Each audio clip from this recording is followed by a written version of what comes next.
iniciarmos a mesa redonda proposta para agora. O tema da mesa é a relevância social da pesquisa na geografia e convidaremos o professor Dr. José Aloysio da Costa para mediá-la.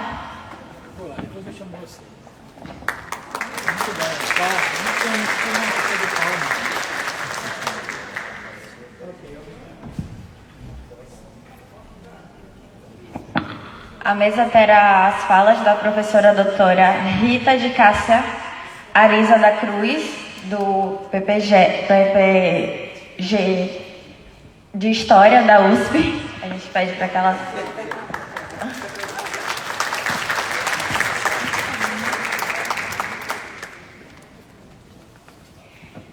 E a professora doutora Vera Lúcia Alves França, egresso do PPGEL, UFES, para tomarem seus assentos.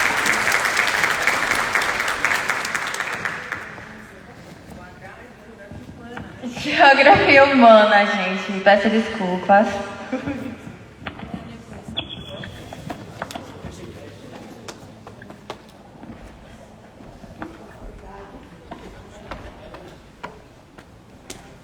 Ok.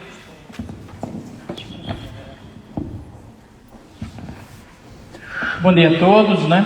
Apenas uma retificação, que a mediadora oficial era a professora Josefa Lisboa, colega nosso lá do programa e do meu departamento também, mas em função de uma questão mais de natureza familiar, ela teve que se ausentar. Então, a professora coordenadora, a professora Ana Rocha, ela me solicitou essa substituição. Não é uma função mediadora, mas não é para passar microfone, né? Isso aí geralmente é complicado. E eu acho que essa mesa é a segunda, a nossa de abertura ontem, com o professor João, da Unesp, de Presidente Prudente, por sinal, um tema um tanto polêmico, não é? Mas não deu para fazer um debate. E hoje nós temos a mesa 2, né, com duas professoras conhecidas nossas, já tem uma certa história, a professora Rita de Cássia da Cruz e a nossa decana, né, a professora Vera Lúcia Alves França, uma das fundadoras do programa de pós-graduação. A gente tem que ver o legado que a professora Vera França tem no nosso programa. E o tema realmente é interessante porque tem a ver com a relação entre pesquisa e geografia e sua importância social. A professora Rita de Cássia é graduada na nossa área, geografia, mestre também na USP, né? Na USP, doutora também na USP, livre docente pelo departamento do FEPELESH, é professora associada também do departamento na área de Geografia Regional.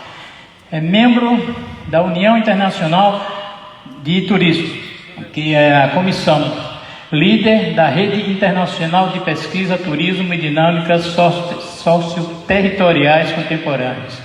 Pesquisa e produção bibliográfica envolvendo principalmente temas da área regional e do turismo, com destaque para a área política, né?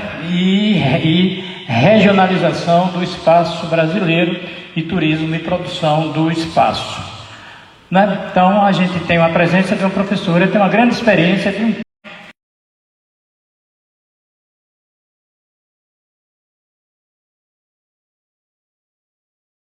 até pela sua importância estratégica, né? E o Brasil, acho que está entrando nessa fase agora, porque há promessas de investimentos hoje no setor, somente no Nordeste. Bom, eu quero passar a palavra, acho que a gente pode... Tá alto, né? Tá alto, Vera? Tá com eco, é? Vocês estão... Eu estou falando alto, é? Bom, então vamos acertar duas. Não sei, a primeira, se a professora Rita... Não, eu vou deixar no momento. Então a professora poderia ser até 30 minutos. Ok, então eu acho que não tem nenhum problema não, né, professora Rita? como a primeira palestrante, né? Já que eu citei seu currículo aqui, então eu acho que é tranquilo, né? Então vamos acertar um tempo aí de 30 a 40 minutos, né? E depois eu passo a palavra à professora Vera França, ok? Com a palavra a professora Rita de Cássia, da USP. Bom dia a todos. Começo fazendo o meu agradecimento especial, né, à professora Alexandrina pelo convite, professora Ana, né, coordenadora do programa, também por ter viabilizado a minha vinda para cá, né. Agradeço ao professor pela apresentação e é uma satisfação compartilhar essa mesa com a professora Vera, né, que estou conhecendo hoje aqui pessoalmente, né. E também agradeço aos professores Antônio e Cristiane que me receberam ontem e me possibilitaram ter um encontro com os estudantes de Geografia e de Turismo, né, ontem à noite. E hoje estamos aqui nessa mesa celebrativa, né, dos 40 anos do programa de pós-graduação em Geografia da Universidade Federal de Sergipe. É uma honra para mim participar dessa celebração e parabenizo, né, todos os professores, estudantes, trabalhadores administrativos que dedicaram parte importante de suas vidas para que o programa de pós-graduação em Geografia desta universidade pudesse percorrer esse caminho longo e certamente repleto de dificuldades e de conquistas. O fato é que o esforço de todos vocês valeu muito a pena e é por isso que estamos aqui para celebrar juntos. Então, eu preparei a minha fala conforme indicado, né, pela comissão organizadora. A minha fala, ela busca, né, mostrar, por meio do estudo do turismo, a partir de uma ótica da geografia, né, a importância, a relevância, ou eu diria, a necessidade da geografia, que nos fornece, né, um cabedal teórico, metodológico e conceitual para a gente tentar, né, buscar pelo menos entender o mundo, entender o Brasil, entender o lugar que a gente vive.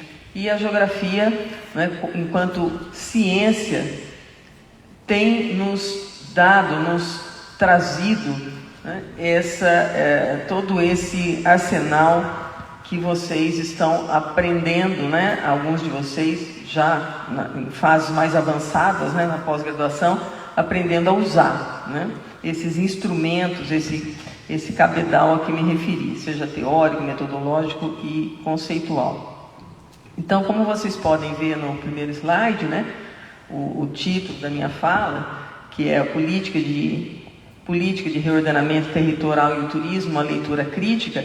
Essa leitura crítica eu aprendi a fazer, né, uma leitura crítica do turismo na minha formação como geógrafo.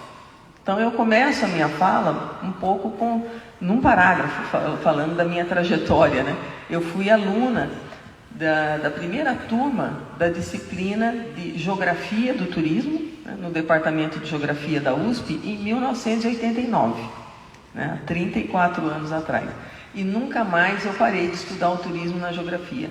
Então, o meu trabalho de graduação individual, que a gente chama na TGI, que é o TCC, já foi sobre turismo, depois o meu mestrado, o meu doutorado.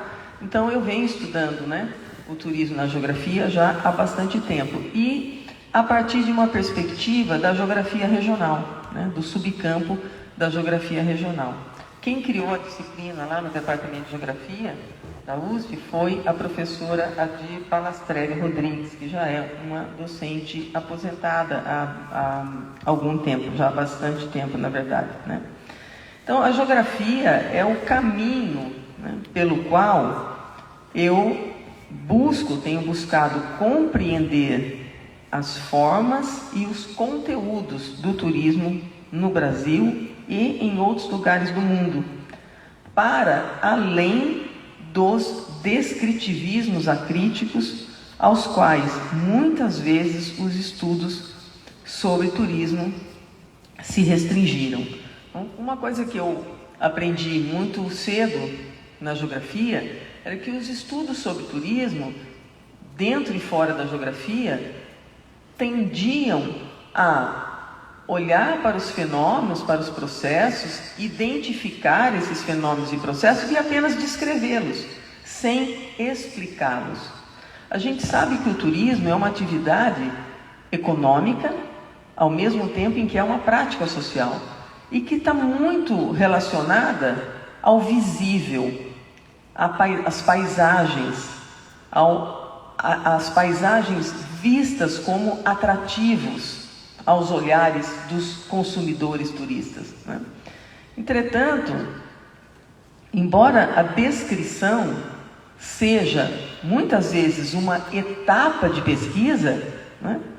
Eu preciso conhecer o que eu estou estudando, então a gente vai buscar, digamos, construir, né, uma visão sobre o processo, o lugar, os processos, os fenômenos que a gente está estudando. Então a descrição pode até ser uma etapa, e muitas vezes das nossas pesquisas.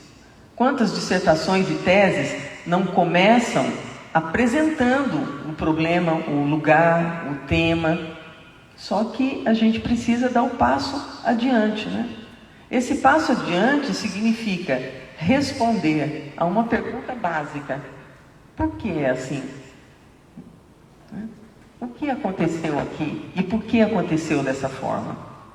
E a geografia nos permite, né, decifrar aquilo que está visível na paisagem, mas invisível do ponto de vista dos seus conteúdos, né? Milton Santos definiu o espaço geográfico como um conjunto indissociável de um sistema de objetos e de um sistema de ações, né? Quando ele fala de um sistema de objetos e um sistema de ações, ele se refere, de um lado, à materialidade, né, que povoa o espaço geográfico, mas também à vida que o anima, né? E justamente quando ele faz essa definição, ele diz: a paisagem é a forma, é a materialidade. O espaço é isso, mas a vida que o anima. E para enxergar essa, né, dimensão imaterial do espaço, a gente precisa percorrer um caminho analítico, né, para poder entender o que é esse conjunto de ações, né? Ou, a partir de uma outra perspectiva, por exemplo, a filosofia do Henri Lefebvre, trazida para o interior da geografia, ela nos fez e nos faz pensar que o mundo da produção de mercadorias é também um mundo em que se produzem as relações sociais, que determinadas relações são reproduzidas e que o espaço inteiro torna-se lugar dessa reprodução. Isso está, por exemplo, no livro do Lefebvre, Espaço e Política, traduzido para o português e publicado pela Universidade Federal de Minas Gerais em 2008. Como dito por Lefebvre, os lugares de lazer são aqueles em que se reproduzem relações de produção, o que inclui a reprodução pura e simples da força de trabalho. Então, entender o turismo no mundo contemporâneo, no modo de produção capitalista, como elemento constitutivo do processo social e histórico de reprodução do capital, demanda o encontro, né, dessas chaves interpretativas de teorias, de métodos e de conceitos. Aí eu pergunto, por que trazer um filósofo para falar de geografia? Ora, todos sabemos que a disciplinarização das ciências traz ganhos, por um lado, e perdas, por outro, a produção do conhecimento, né? E o diálogo que a geografia sempre fez com a filosofia com a ciência política, com a economia política, foi e segue sendo fundamental para o seu fortalecimento enquanto um campo disciplinar. Eu pergunto a vocês, o que dizer da influência da obra marxista sobre a geografia brasileira especificamente? Como vocês sabem, a geografia brasileira passou por uma revolução, né, no plano do pensamento, que foi a emergência, né, do movimento chamado, né, de geografia crítica, né, assim nominado como geografia crítica. E eu diria para vocês, a geografia crítica, a chamada geografia crítica, não só mudou a geografia, mas mudou a todos nós que temos uma formação dentro da geografia, porque nos possibilitou um olhar revolucionário sobre a sociedade, sobre o espaço, sobre a economia. E é muito interessante pontuar aqui vários professores que já tiveram a oportunidade de estar fora do Brasil para estudar, pós-doutorado, bolsas ou participação em eventos. A gente tem a oportunidade de ver o quanto a geografia brasileira está muito à frente das geografias que a gente encontra muitas vezes por aí, né? Então, às vezes tem um mito, né, uma ideia mitificada de sair do Brasil para estudar. Claro, sair do Brasil para estudar é sempre uma experiência fabulosa, fantástica.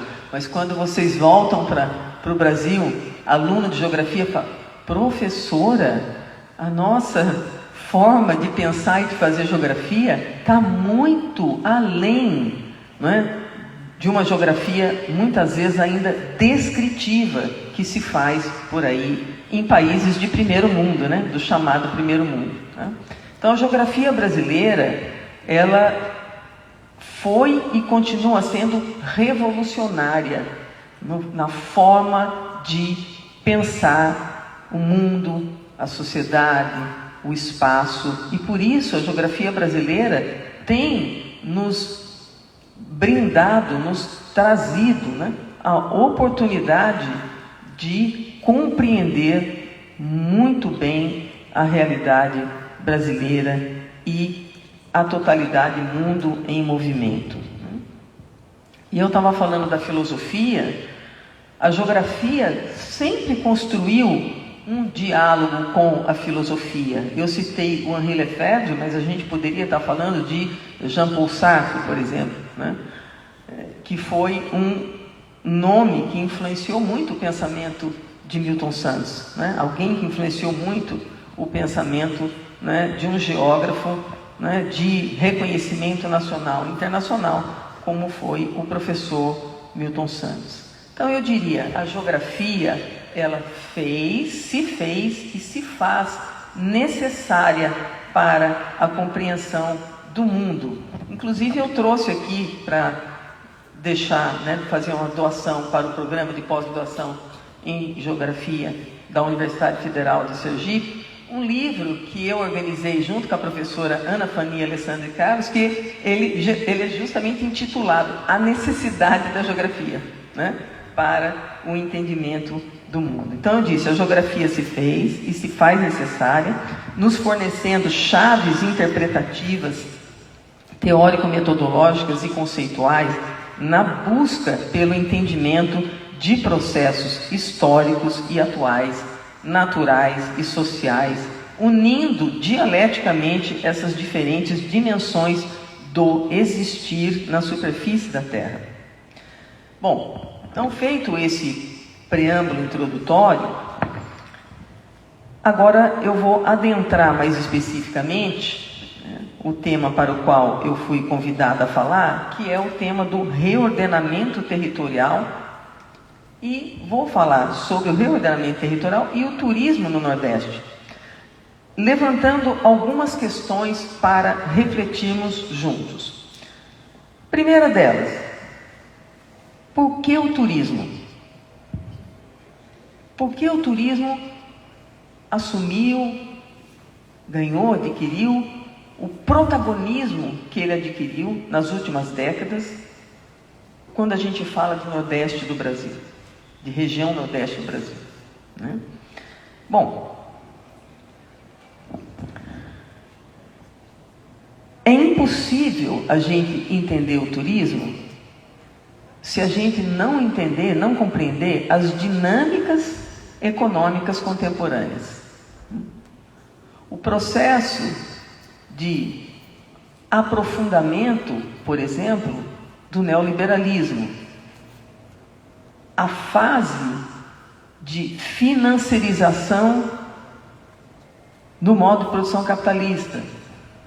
Sem essa compreensão, fica difícil a gente entender a importância que o turismo adquiriu para a economia mundo.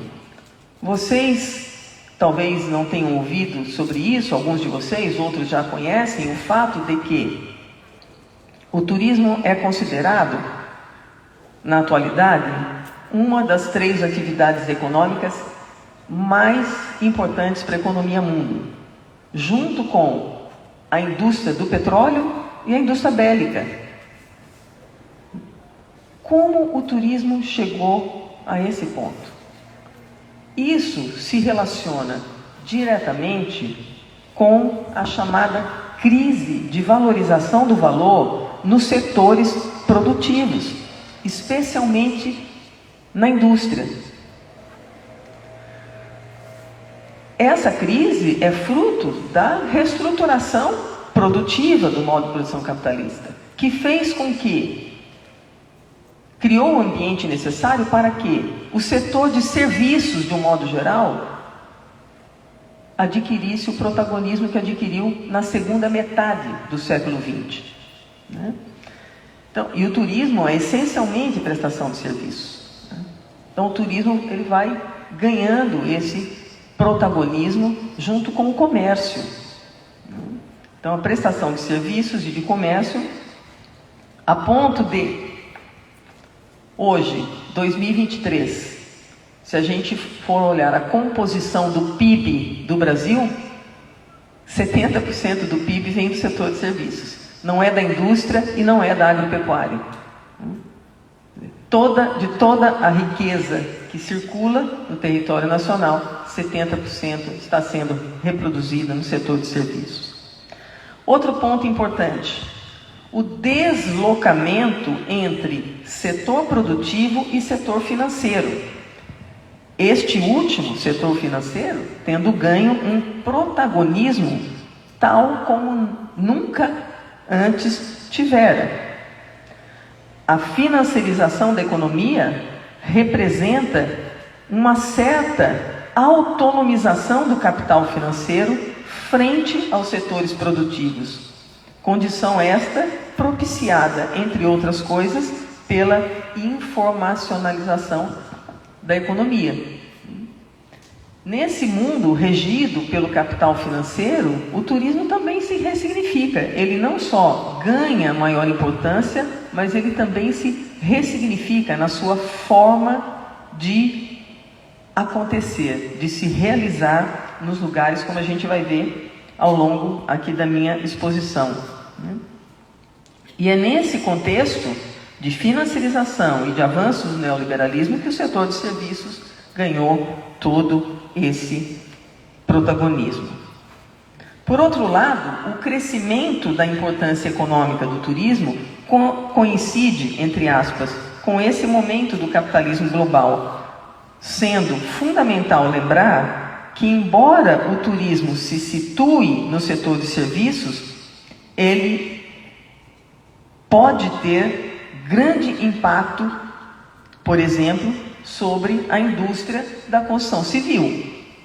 O que dizer sobre, no caso do Nordeste, isso também tem sido muito forte, a multiplicação dos condomínios de segunda residência. Como é que é aqui no Sergipe? O que está acontecendo no litoral sergipano? Ainda não com a mesma força que aconteceu no Ceará, que aconteceu e tem acontecido no litoral da Bahia, mas Sergipe certamente será a bola da vez.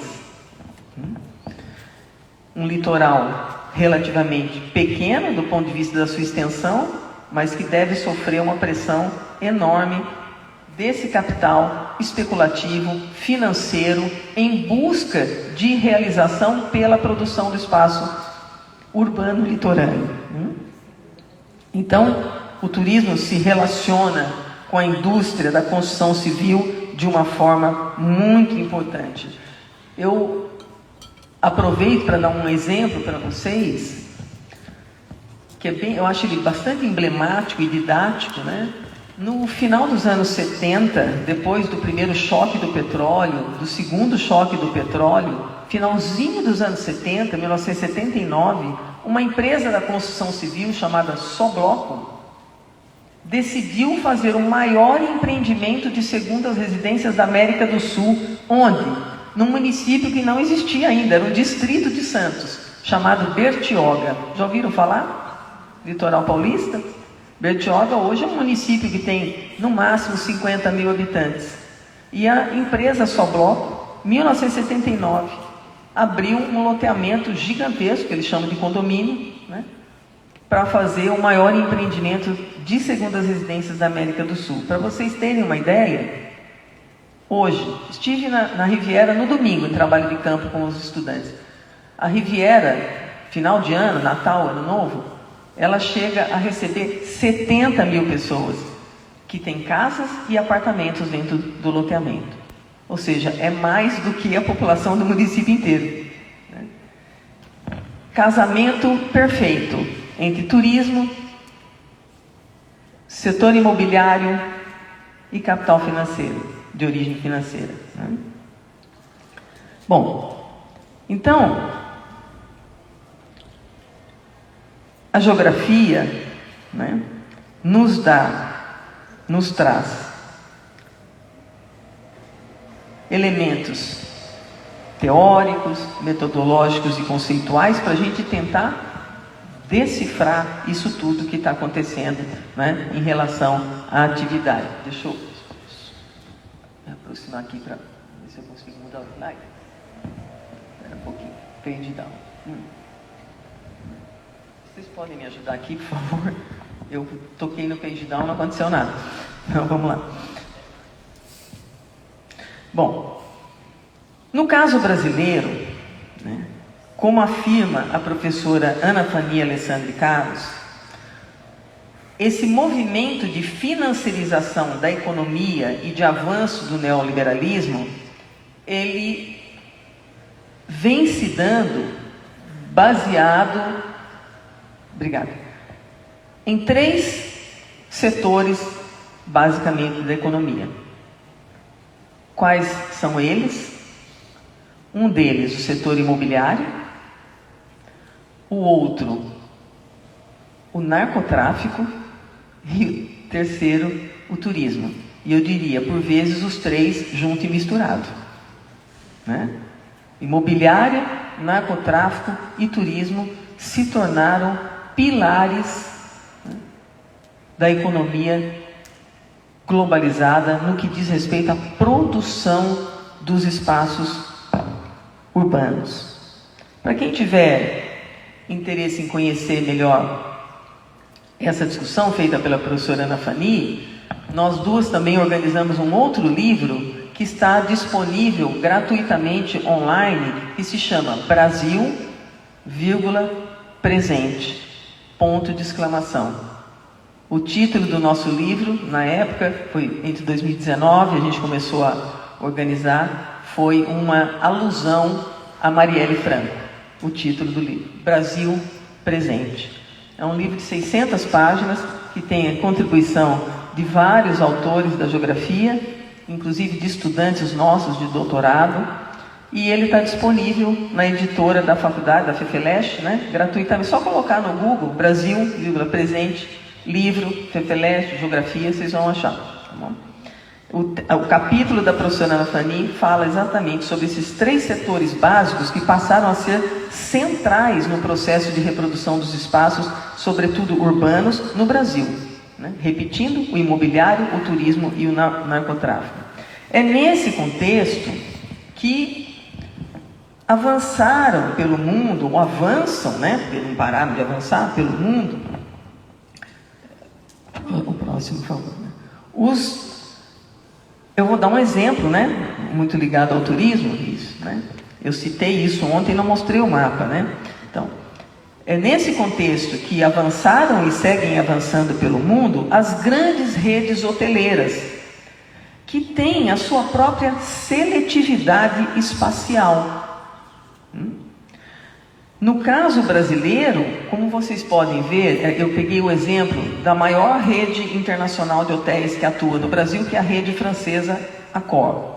A rede Accor tem mais de 5.000 hotéis pelo mundo, 300 deles estão no Brasil. Essa é a topologia criada pela rede Accor no território brasileiro. Então é só um exemplo. Quando a gente olha para esse mapa, o que a gente vê? Entre outras coisas, uma forte concentração espacial, geográfica dos hotéis da rede Accor na chamada região concentrada de Milton Santos. Sudeste, né, envolvendo principalmente os estados de São Paulo, Rio de Janeiro e os estados do Sul. No caso do Nordeste, se evidencia claramente neste mapa a concentração desses hotéis de rede internacional, desta rede internacional, onde? Na faixa litorânea e próximos às capitais. O que eu quero dizer com isso? Usando esse exemplo, como é que a geografia nos ajuda a interpretar esse mapa para além da noção de localização geográfica? Porque a localização geográfica é um conteúdo do processo, mas não é o único. No caso brasileiro, a topologia produzida por essa rede de hotéis internacionais remete a, entre outras coisas, ao desenvolvimento geográfico desigual que caracteriza o território brasileiro. Esses hotéis estão localizados exatamente nas regiões mais ricas, concentradoras de renda, concentradoras de infraestrutura, e dialeticamente esse turismo de massa, em certa medida controlado por esse capital especulativo internacional, esse turismo de massa reforça o desenvolvimento geográfico desigual que já caracteriza o território brasileiro, porque ele se concentra justamente nas áreas que já são as melhor dotadas de infraestrutura, de serviços e de renda, né?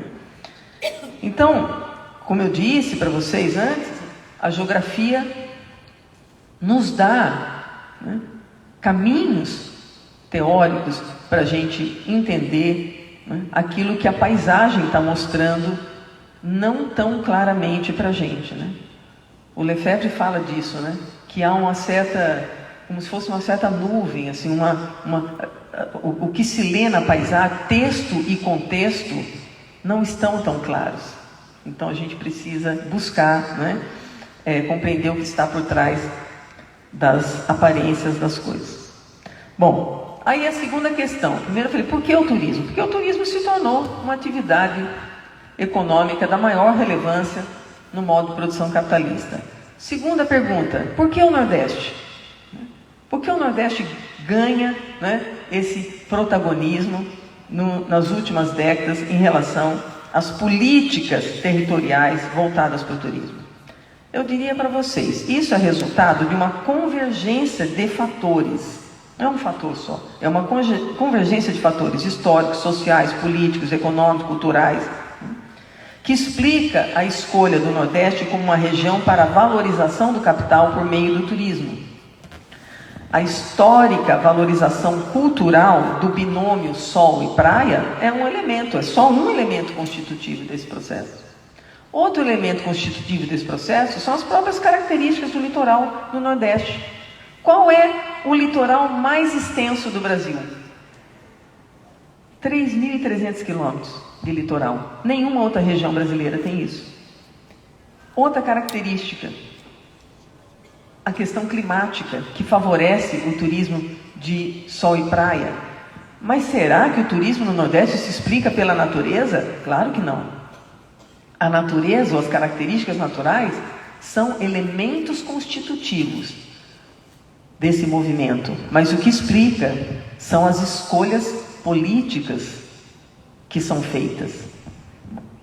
Isto significa que não é a proximidade geográfica com o Sudeste, a principal região emissora de turistas do país, que vai nos dar todos os elementos para a gente compreender, né, o protagonismo do turismo no Nordeste.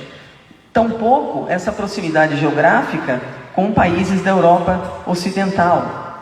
Tampouco a existência de terras baratas comparativamente a outros trechos do litoral do Brasil. Ou, tampouco, simplesmente, de forma isolada, a disponibilidade de uma massa de trabalhadores sem trabalho.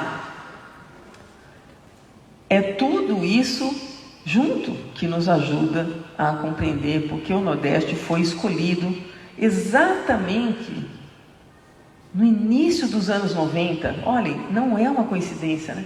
Quando o neoliberalismo está avançando como paradigma político no Brasil, inventam uma coisa chamada Prodetur Nordeste, Programa de Ação para o Desenvolvimento do Turismo Nordeste. Isso não é uma coincidência.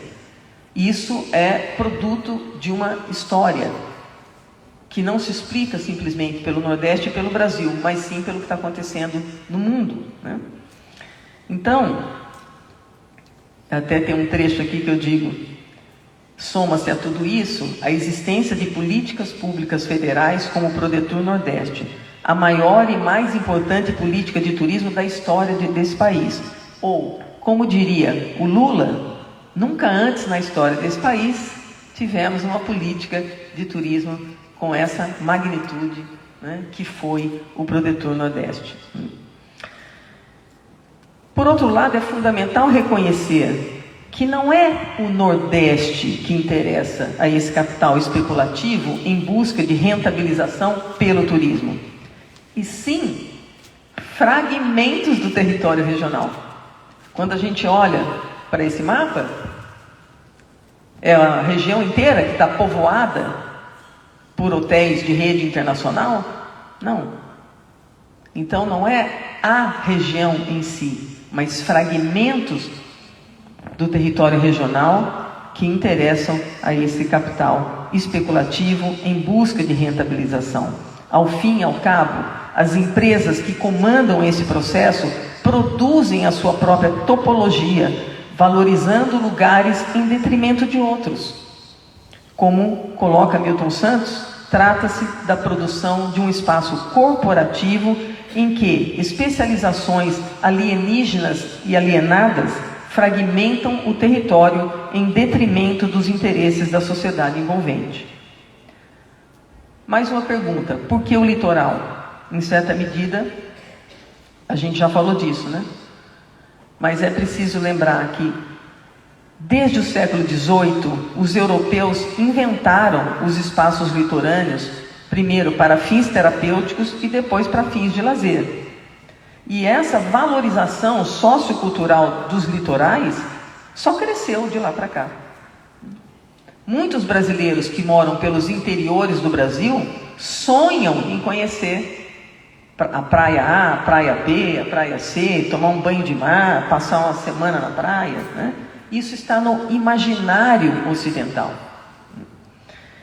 E vale lembrar que os litorais, eles têm ao menos 4 características que lhe conferem especificidades em relação às porções continentais, não costeiras.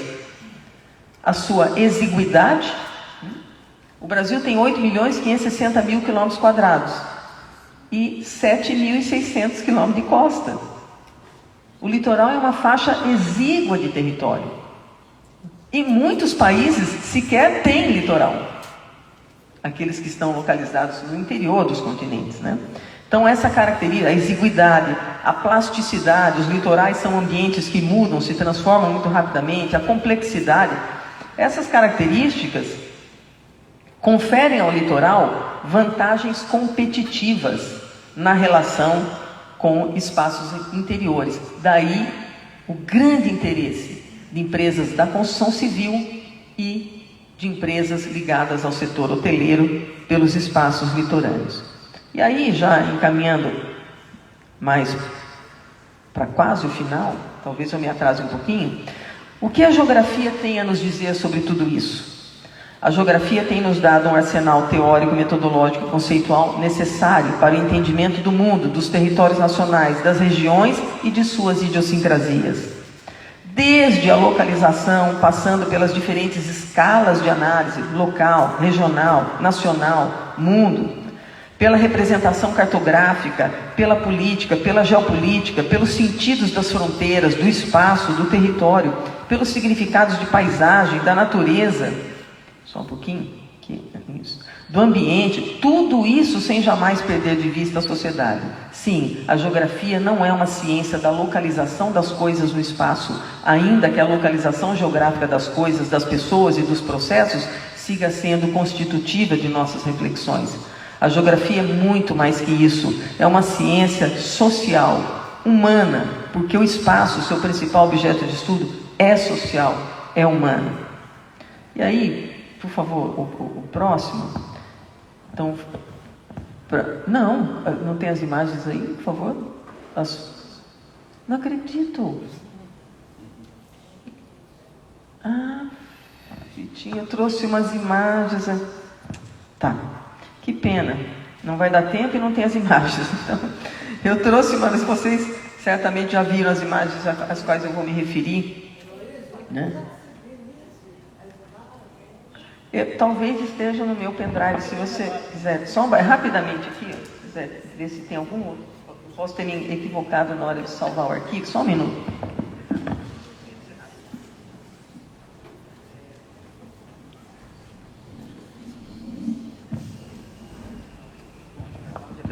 Mas se a gente não encontrar, depois eu posso mandar, disponibilizar para vocês. Eu trouxe algumas imagens de empreendimentos que são chamados de empreendimentos turístico-imobiliários, né? Esse é um conceito que vem sendo usado por colegas da geografia que estudam o turismo. Empreendimentos que mesclam, né, a questão imobiliária com o turismo. Um deles foi o que eu dei exemplo agora há pouco, a Riviera de São Lourenço. Desculpe, deixa eu dar uma olhada. Foi esse que vocês abriram, não foi? Eu acho que não tem outro. Pode ser esse de cima. Está faltando imagens ali, eu não sei o que houve. Mas enfim, então eu trouxe uma imagem, por exemplo, do ETI, né? Empreendimento Turístico Imobiliário Dom Pedro Laguna, que foi inaugurado em 2010, que é um grande, né, empreendimento imobiliário à beira-mar e que tem, claro, uma série de impactos, né, sociais, ambientais, né? E por que eu não está também, né? Não tem problema, né? Bom, e aí o que eu queria mostrar com essas imagens? Só tem esses 3 slides? Olha aí, é esse aí. Isso. Tá? Então, vamos lá. O que eu quero mostrar para vocês, né? Que aquilo que eu estava descrevendo, falando teoricamente, conceitualmente, historicamente, tem um rebatimento geográfico, um rebatimento espacial, né? Que é, né, traduzido na existência desses grandes empreendimentos imobiliários. Vai rapidinho, por favor, só para...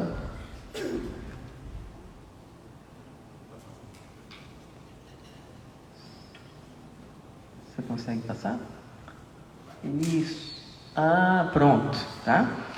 Então, esse empreendimento turístico imobiliário que eu já mencionei, pode passar o próximo, por favor. Aqui, o empreendimento Reserva do Paiva, né? Esse que é Recife, né? Tem um outro empreendimento aqui, que é O de baixo, por favor. Onde é esse? Estão reconhecendo? Né? Então, foi estudado por uma aluna aqui da geografia, Priscila Pereira Santos, né? Na sua dissertação de mestrado, que fala, né, por favor, o próximo, né, de como o turismo foi, né, vem, né, usando, se apropriando dos espaços litorâneos por meio de uma urbanização excludente, exclusiva, voltada para as classes médias altas e que não raras vezes expulsa as populações locais. E para concluir, né, essa reflexão, a gente lembrar que apesar desse processo de urbanização litorânea para o turismo ser um processo violento do ponto de vista social, existe resistência, existe luta. Essa luta é permanente, né?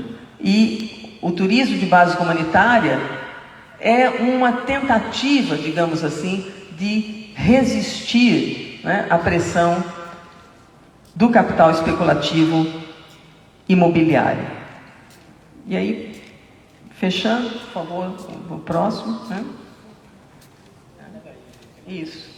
Para dizer que, né, a multiplicação desses loteamentos e condomínios que expulsam comunidades, privatizam praias, né, mostram um processo que veio sendo discutido mais recentemente pelo Harvey, né, o David Harvey, que é a acumulação por espoliação, né, uma forma renovada da acumulação primitiva.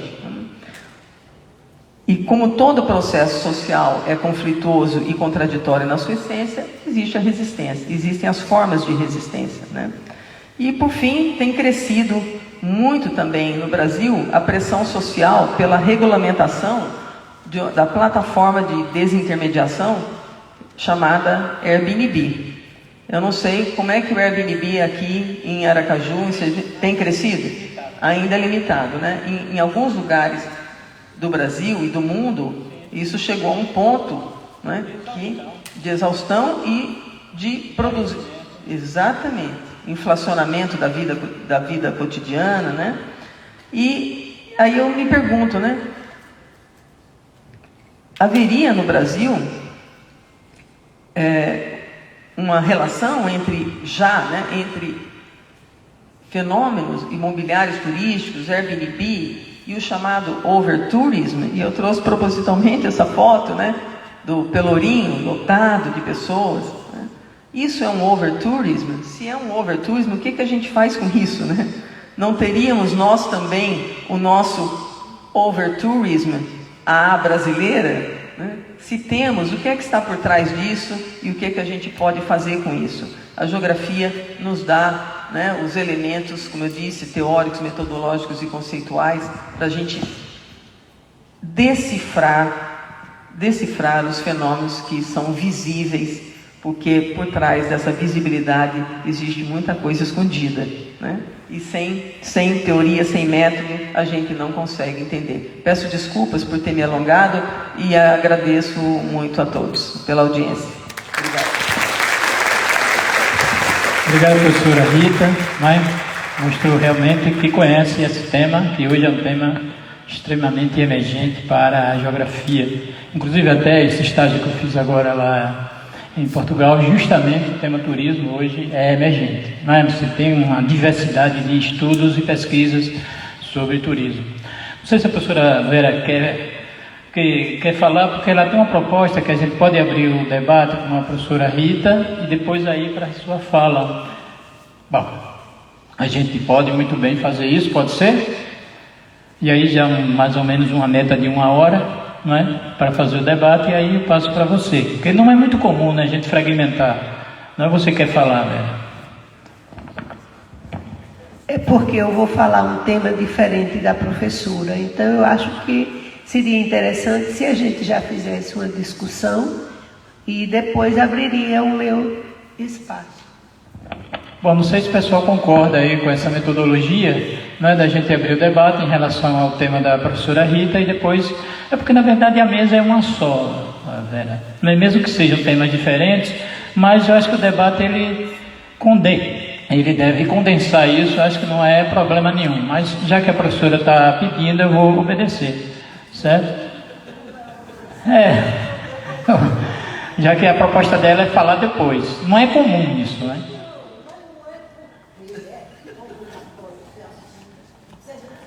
Sim, mas é o padrão, Alexandre, é o padrão. Então tudo bem. Então vamos abrir. Então, ok. Então vamos abrir o debate. Eu tenho algumas questões já para colocar, não é? Até pelo tema da mesa, que na verdade é o tema da pesquisa.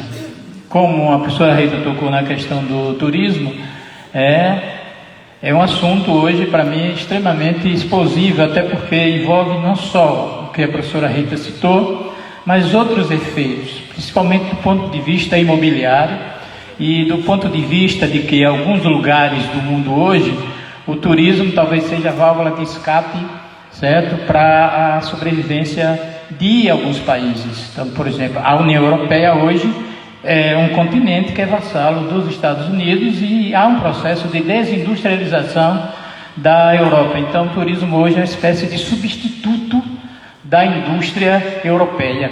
Então, o que eu percebo, por exemplo, que países como a França, a Espanha e Portugal, eles têm como foco hoje o turismo. Lisboa, por exemplo, está na moda. Há 10 anos atrás era Barcelona, depois passou a Paris. Então, esse ano, por exemplo, Lisboa recebeu mais turistas do que Paris. E a pressão é extremamente forte. Eu senti isso na pele. Certo? Principalmente quando eu fui no início do ano, onde você tinha algumas locações que em 2 anos aumentou 55%.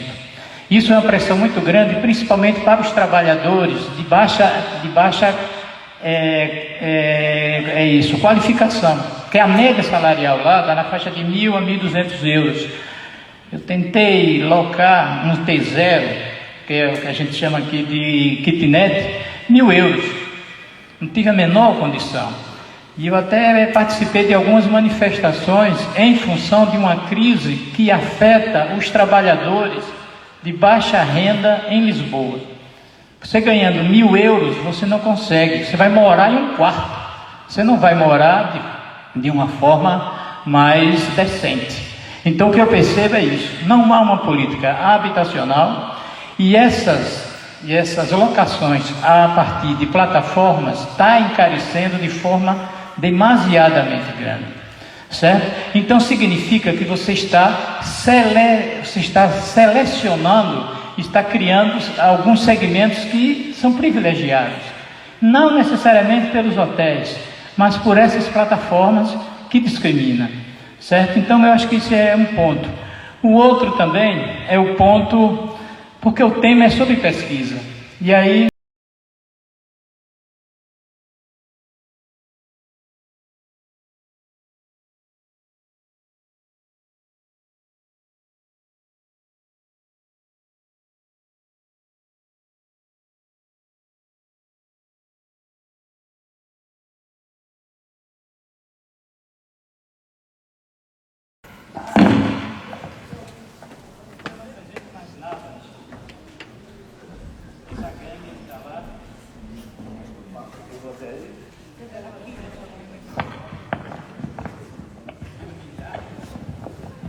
Bom dia, pessoal. Meu nome é Wellington.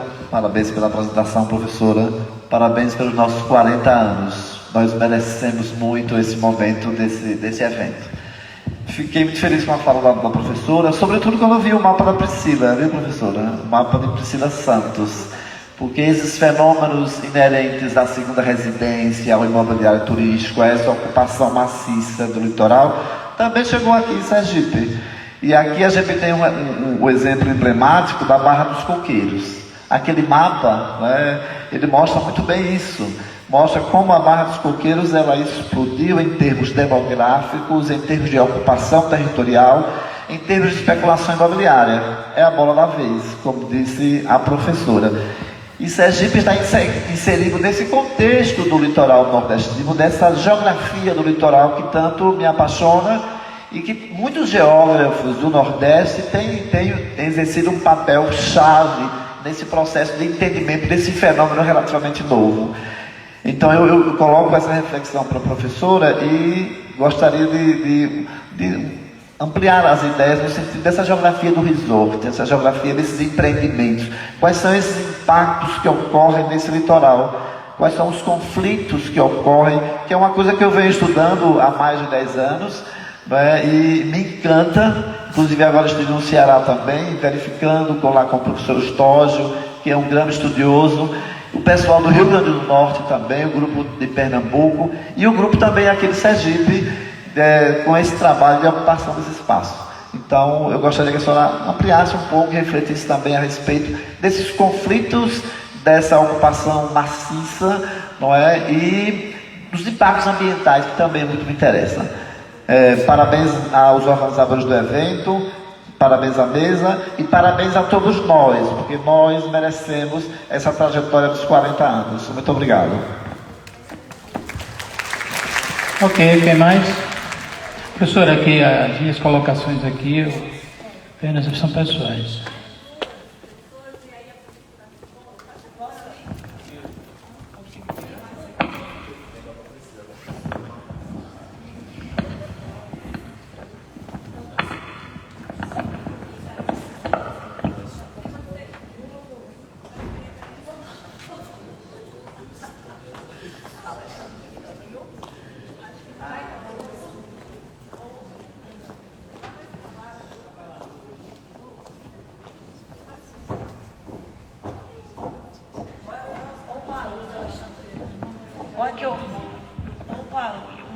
Bom dia, gente. Bom dia a todos, todas e todes. Parabenizar o PPGEL. Meu nome é Suzane, sou professora da UESB e sou egressa aqui do programa. Com muito orgulho, fui da segunda turma, né, professor Aloysio, orientanda da professora Alexandrina e recentemente concluindo também o pós-doutorado aqui na UFES. E, professora, assim, parabéns pela sua fala, né? Fiquei encantada. Já havia te ouvido em outras oportunidades também. Fotografei para mandar para uma colega, que é uma grande estudiosa do turismo e uma pesquisadora também que lê muito o seu trabalho, né? E a gente acaba se encontrando muito, porque eu pesquiso mais na área de agrária, né? E a gente vê essa questão da concentração, né, de todo um discurso que é feito, por exemplo, em torno do agronegócio, né, que o agronegócio sustenta a balança comercial brasileira e tal, e quando a gente vai ver os dados, isso não se confirma, né? Você tem toda uma concentração mesmo no setor de comércio e de serviços, e quando a gente vai fazer a leitura do turismo, nós do grupo, né, que é o GEPECT, nós trabalhamos a questão da produção do espaço, entendendo a partir do desenvolvimento desigual e combinado do capital e, sobretudo, do processo da crise, né, e da reestruturação. Então, acho que nesse processo a gente acaba se encontrando. Eu me senti muito contemplada na tua fala, porque o turismo talvez seja das atividades assim mais visíveis, né, para a gente entender a crise do capital e o processo de valorização e apropriação do espaço. E na Bahia, né, você falando, acho que tem 3 casos que são bem emblemáticos na Bahia. Tirando Salvador, litoral norte da Bahia, mas tem 3 lugares no sul da Bahia que são 3 processos assim perversos, né, muito intensos de apropriação do espaço pelo turismo. Morro de São Paulo, né, Itacaré e Porto Seguro. Então, essa questão que você colocou, a gente vê de fato, você tem um litoral gigantesco na Bahia, mas você tem um processo de concentração, né, dessas atividades. E aí, quando a gente pega também em termos de Brasil, você também vai ver esse processo, né? Então, se nas suas pesquisas, o que é que você tem visualizado em termos dessa concentração? Porque, assim, desses 3 locais, eu conheço bem, porque eu ia desde muito pequena, né, o processo de expropriação é muito violento, né? Morro de São Paulo, por exemplo, você chega lá, você não vê, você pensa assim, não existe moradores, cadê os moradores daqui? E eles sobem, né? Tem umas escadas gigantescas, eles sobem essas escadas. Eu fui subir um dia, porque fui fazer o campo e a gente precisava entender o que era essa produção contraditória desse espaço, não é? Porque você vê só o turismo, franceses, né? Empresas, e aí você não vê as pessoas. A gente subiu um dia, eu subi e desci, fiquei com as pernas que não aguentava, e a gente entender que aqueles trabalhadores sobe e desce aquilo ali toda hora, né? E praticamente não existe. Itacaré foi outro lugar que a gente ia para Itacaré, andava descalço em Itacaré, e depois sumiu, desapareceu. A população você quase não vê mais, né? Todo um processo mesmo de apropriação da natureza. Acho que o turismo, né? Você citou a Ana Fani, então acho que esse debate que a Ana Fani traz, o processo de apropriação do espaço, processo de apropriação da natureza para transformá-lo em mercadoria. Eu acho que o turismo é uma das maiores expressões, né? E a gente vê isso claramente em cidades minúsculas. Itacaré era uma cidade minúscula. Itacaré não tinha nada, né? O que é Itacaré hoje? O que é Porto Seguro? O aumento da população em Porto Seguro absurda e da criminalidade.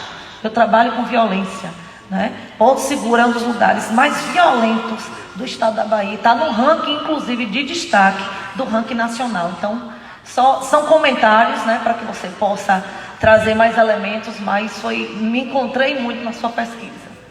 Parabéns.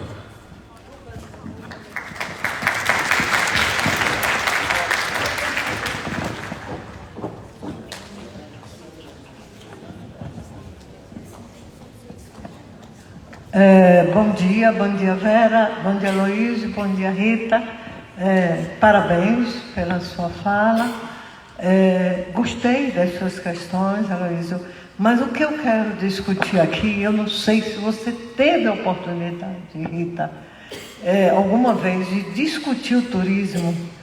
Eu entendo que você apresentou o método de relevância da pesquisa na geografia a partir de uma leitura crítica do turismo, não é isso? Então, essa foi o seu método analítico. Mas você trouxe a questão do turismo enquanto uma leitura crítica nas sociedades, né, ditas, né, como é que diz? Terceiro mundo, não, em desenvolvimento, né? Mas eu não sei se alguma vez você já teve experiência nos chamados países socialistas, entendeu? É uma oportunidade que eu quero. Veja bem, Vera é das minhas épocas antigas, quando nós estudávamos aqui na pós-graduação. Eu fiz mestrado um ano depois de Vera, 2 anos, né? Se eu não me engano. E o professor Alexandre Diniz, certo? Ele trazia no debate, quando ele dava aula a gente, inclusive trouxe pessoas do leste europeu, né? Não sei se Vera lembra, onde inclusive teve um casal que veio, né? Eu não me lembro qual foi o país, foi Tchecoslováquia ou Polônia, não lembro, mas do leste europeu. E eles falaram eu assisti a aula, né, o dia inteiro, e o ponto que eles colocaram, que o turismo era a condição exatamente que eles estavam utilizando, assim como Cuba vem utilizando, como a atividade para substituição da cana-de-açúcar, que era o dominante na agrícola.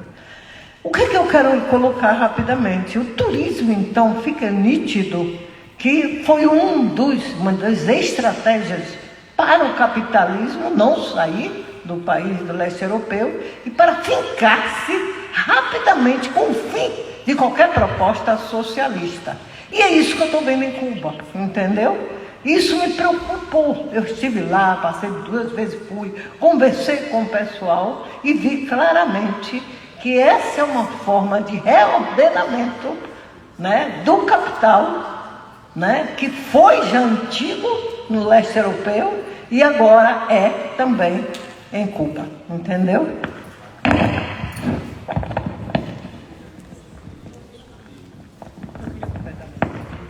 Em cima do tema turismo, eu estou com uma orientanda que trabalha justamente sobre trabalho precarizado em áreas de turismo, de oferta de serviços de turismo. Maragogi, né, que é chamada Caribe Brasileira, hoje tem na faixa de 5 a 6 mil quartos, né? A gente vai tentar associar a superexploração da força de trabalho, né, e essa visão de você ser dono de si mesmo, né? Que tipo de visão você pode ter dessa relação de que você pode ter um serviço turístico de diversas classes sociais, porque tem vários resorts, mas tem hotéis assim de natureza mais popular. E essa superexploração, certo? Desse trabalho que é nativo, que é de lá. Então, é um outro ponto também relevante, né? Porque tem alguns pontos ali muito interessantes. Lá tem a trilha de Moisés, né? Tem uma parte que a maré baixa e aí você pode entrar parecendo até que é judeu e vai atravessar o rio, o Mar Vermelho. Então veja essa questão entre turismo e trabalho precarizado.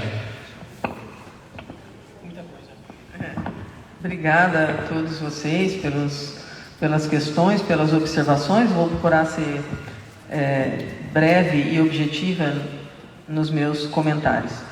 Bom, sobre a relevância social da geografia, né, quando eu falo da necessidade da geografia para entender o mundo, para ler o Brasil, para entender os lugares, né, eu subentendo que essa necessidade não é só uma necessidade acadêmica, né, é uma necessidade social, né? Como é que a geografia ela é revolucionária no seu pensamento crítico? Mudar o mundo demanda que a gente entenda o mundo, né? Então, a geografia nos possibilita, nos permite esse caminho de um entendimento crítico da economia, da política, da sociedade, que é um passo, né, para a mudança, para a transformação. Então, quando a gente faz uma geografia socialmente engajada, essa geografia crítica, desde a sua essência, ela é socialmente engajada. Não existe geografia crítica apartada da sociedade, né? Então, eu vejo desta forma, né? E se isso não transpareceu, né, na minha fala, eu sinto muito, mas é a minha forma de ver e de pensar a geografia, né? A geografia com a sua relevância não somente social, mas a relevância política, né? A sua relevância do ponto de vista das possibilidades de criar um ambiente de transformação e de mudança, né? Bom, o professor não, mas antes dele você falou da questão do CNPq, que eu quero te falar, né? Embora não faça parte do conteúdo da mesa, mas acho que é relevante a sua fala, é uma celebração de 40 anos, né, do programa de pós-graduação em Geografia. Nós sempre tivemos dificuldades com as nossas instituições de fomento, né? Porque as instituições de fomento, primeiro, sempre tiveram muito menos dinheiro do que a gente precisa. Esse é o primeiro problema, né? Se tivesse dinheiro em abundância, recursos em abundância, a gente não teria de disputar, né? Principalmente nas ciências humanas, nessas ciências sociais e humanas, a gente fica com a fatia menor do bolo, né? A gente sempre ficou com a fatia menor do bolo. Então existe uma disputa por esses recursos. E como o CNPq e CAPES não são feitos de anjos, são feitos de pessoas, por pessoas, então isso significa que, a depender dos diferentes comitês, né, que estão à frente da nossa subárea, a gente pode ter deslizes. Tivemos, temos e provavelmente ainda vamos ter. O que eu estou chamando de deslizes são, às vezes, equívocos mesmo de avaliação, né? Como é que você pode ser tão bem avaliado por um grupo e ser mal avaliado pelo outro, né? Mas isso faz parte infelizmente, né? Faz parte da nossa história, né? Na pós-graduação. Muitas vezes isso tem a ver com preconceitos teóricos, inclusive. Eu me lembro da professora Ana Fani, muitas vezes em reuniões nossas, por ela ser uma marxista lefebvriana, e ela dizia que os projetos dela não passavam na FAPESP. Imagina, a Fani, uma professora titular, referência para a geografia urbana brasileira, e ela não conseguia aprovar a bolsa de alunos.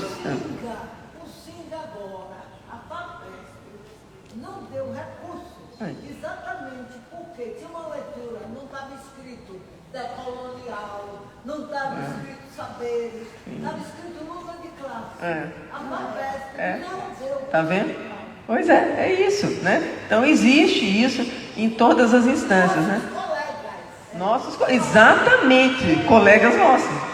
Quem é que está na FAPESP, né? Então, infelizmente, a gente lida com isso, né, o tempo todo.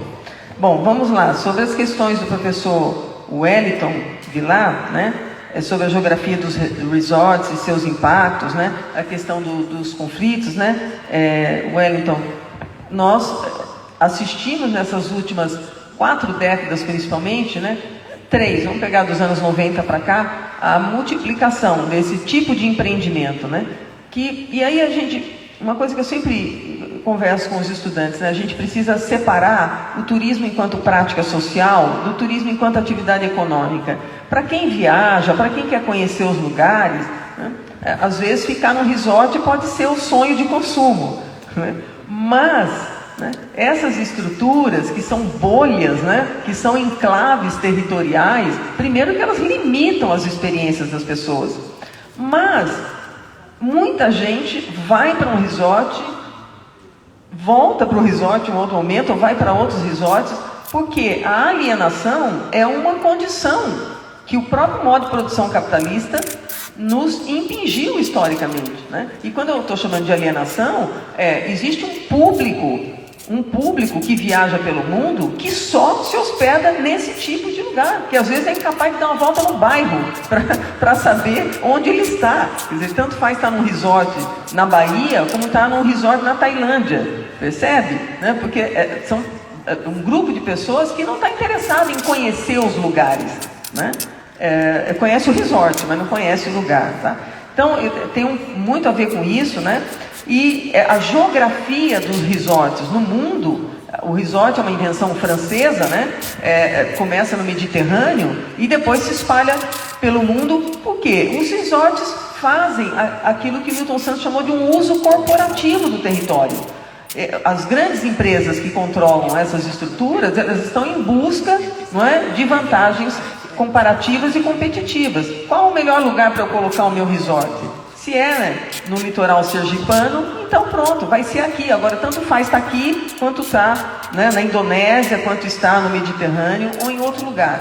E, evidentemente, que isso provoca uma fragmentação do espaço, esse processo provoca conflitos socioambientais, porque as populações residentes, de um modo geral, elas vão sendo expulsas, né? Eu dei o exemplo de Bertioga, mas podia dar qualquer outro exemplo no litoral brasileiro, há muitos exemplos, né? Recentemente, fevereiro deste ano, 60 pessoas morreram no deslizamento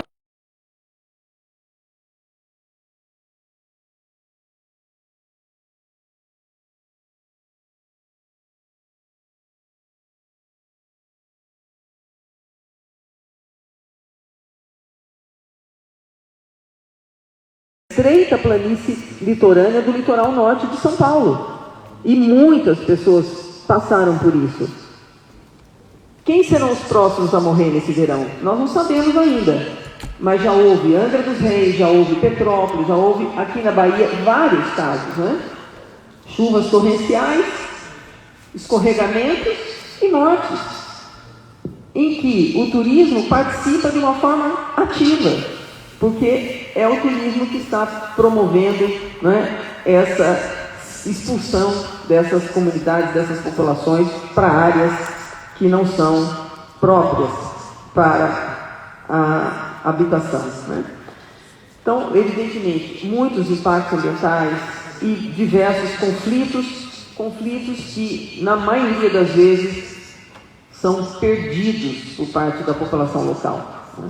Que briga, que luta, que faz manifestação, e muitas vezes esse capital, pela sua força, consegue, e com a conivência do Estado, né, com a total anuência do Estado, na forma das prefeituras municipais, dos seus vereadores, de deputados estaduais, que estão ligados ao setor da construção civil, expulsar essas populações. Suzane, sobre a concentração espacial do turismo, o turismo, de novo, quando a gente separa a prática social da atividade econômica, né, a gente entende mais claramente que, como atividade econômica, o turismo é altamente seletivo do ponto de vista espacial, né, porque o capital é seletivo, né, do ponto de vista espacial.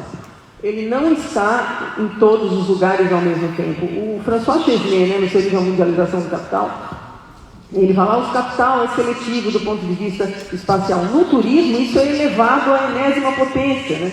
Porque o turismo, pelas suas características de mobilizar pessoas para áreas que são consideradas esteticamente favoráveis, né? Seja do ponto de vista urbano, do ponto de vista litorâneo, do ponto de vista das montanhas, das paisagens naturais. Então o turismo é muito seletivo do ponto de vista espacial. E isso provoca, né, essa concentração espacial da atividade, a ponto de, quando a gente olha, se eu tivesse trazido um outro mapa para mostrar para vocês, a maior operadora de turismo do Brasil chama-se CVC. Ela surgiu lá nos anos 70, no ABC Paulista. Era um casal que comprou um ônibus e fazia excursão de final de semana com os operários, né, do ABC Paulista, né? E depois virou uma potência, virou a maior operadora nacional e há 13 anos, 2010 mais ou menos, se tornou uma empresa de capital internacional, né? E se a gente olhar a geografia produzida pela CVC no Brasil, é emblemático.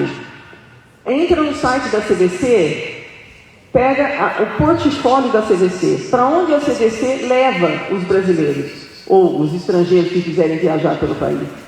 A gente tem 5.570 municípios, o portfólio da CVC tem aproximadamente 100, 120 lugares, que são os lugares escolhidos pelo turismo de massa. Então, a CVC e todas as outras operadoras de turismo, na escala do mundo, não é diferente. Por que existe overtourism?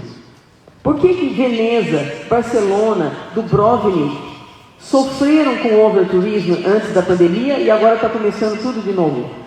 As pessoas vão todas para os mesmos lugares. O mundo é tão pequeno assim? Não, mas o mundo do turismo é pequeno. O mundo do turismo é reduzido. A topologia que o turismo produz é muito particular, específica, concentrada, né? E o turismo vai inventando os lugares que merecem ser visitados, né?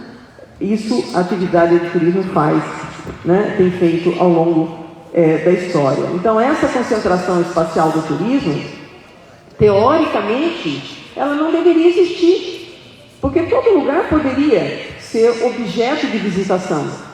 Mas o turismo, enquanto saíam e voltavam com os créditos prontos, mas sem o título, porque não conseguiu a defesa. Então, a universidade ficou muito feliz quando conseguiu que as 3 alunas que ingressaram no mestrado propriamente dito conseguiram defender as suas dissertações. Claro que no núcleo de pós-graduação também surgiu a formação de grupos de pesquisa. E o primeiro grupo de pesquisa do núcleo de pós-graduação em geografia foi um grupo sobre campesinato. Era liderado pelo professor Alexandre Diniz e as pessoas que queriam estudar campesinato participavam das discussões do grupo, que eram discussões muito interessantes e ricas. Eu não participava do grupo, mas como ficava no laboratório, que é uma característica do início do nosso curso, não é um espaço exclusivo da pós-graduação. As nossas primeiras aulas foram na sala de reunião do CSCH e as aulas eram no turno inverso ao horário da manhã, que a sala estava ocupada com as reuniões do centro. Então, as nossas primeiras aulas da disciplina História do Pensamento Geográfico, que foi uma disciplina imensa, ofertada em 4 blocos. O primeiro bloco foi do professor Manuel Correia de Andrade, e trabalhou o livro O Cosmos de Humboldt, e era numa sala de reunião. A secretaria era uma secretaria comum para os núcleos, para os 4 núcleos da pós-graduação. Posteriormente, com a ampliação do curso, Então, nós ganhamos uma secretaria, e aqui vale a pena a gente lembrar o funcionário Everton Ferreira Santos, que muitos anos, mais de 30 anos, se dedicou à secretaria do núcleo de pós-graduação. Então, o primeiro grupo de pesquisa foi sobre campesinato. Depois, outros grupos foram sendo criados, e hoje o PPGEL, né, o Programa de Pós-Graduação, tem aproximadamente 10 grupos de pesquisa, coordenado pelos professores e com a participação dos alunos. Então, é interessante lembrar no desenvolvimento do núcleo de pós-graduação em geografia, um momento, e aqui eu vou puxar o que já foi discutido aqui, que é a questão das agências de fomento. No momento, surgiu uma ideia do estudo de formas tradicionais de ocupação do espaço, e foi discutido com a CAPES, e as pessoas que estavam na CAPES acolheu, achou que era interessante criar essa linha de pesquisa, e essa linha de pesquisa foi criada. Eu não me recordo agora se foram 9 ou 11 pessoas que foram tituladas no mestrado com essa linha, e depois chega um novo grupo na CAPES que vai dizer que aquela linha não era pertinente, que não devia acontecer, e nós tivemos que fechar essa linha de pesquisa. Era uma linha de pesquisa. Me esqueci agora, espaços tradicionais. Ocupação de espaços tradicionais. Então, outra luta grande do NPGEL foi a criação do doutorado. Não havia nenhum doutorado no Nordeste, somente mestrado. E então houve uma luta do núcleo de pós-graduação em geografia para a criação de um doutorado. Primeiro se pensou de um doutorado regional envolvendo a Bahia, Pernambuco e Sergipe. Houve reuniões, houve discussões, mas se chegou a um impasse de como seria a titulação, um doutorado regional, como seria a titulação, qual é a instituição participante que vai titular. Então, nisso, ficou um impasse e se chegou à conclusão que esse doutorado regional não era possível.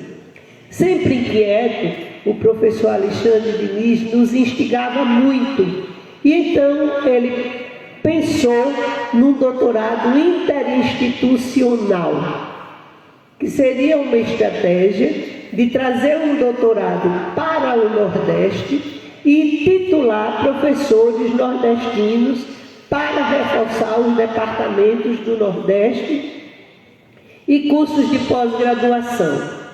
E assim surgiu um convênio com a Universidade Estadual Paulista, Rio Claro, para a realização de um doutorado aqui em Sergipe, sediado no núcleo de pós-graduação em geografia. Foi um programa extremamente rico, teve 3 seleções. Dessas 3 seleções, 18 professores foram selecionados e 17 concluíram o doutorado. Uma condição de grande sucesso. Somente uma professora não conseguiu se doutorar porque ela teve um problema de saúde muito grave e ela não conseguiu terminar o doutorado. Já estava com a tese muito avançada, mas não terminou. Então, 17 doutores foram formados com esse convênio, não é? Professores do Rio Grande do Norte, de Pernambuco, de Alagoas, da Bahia e de Sergipe.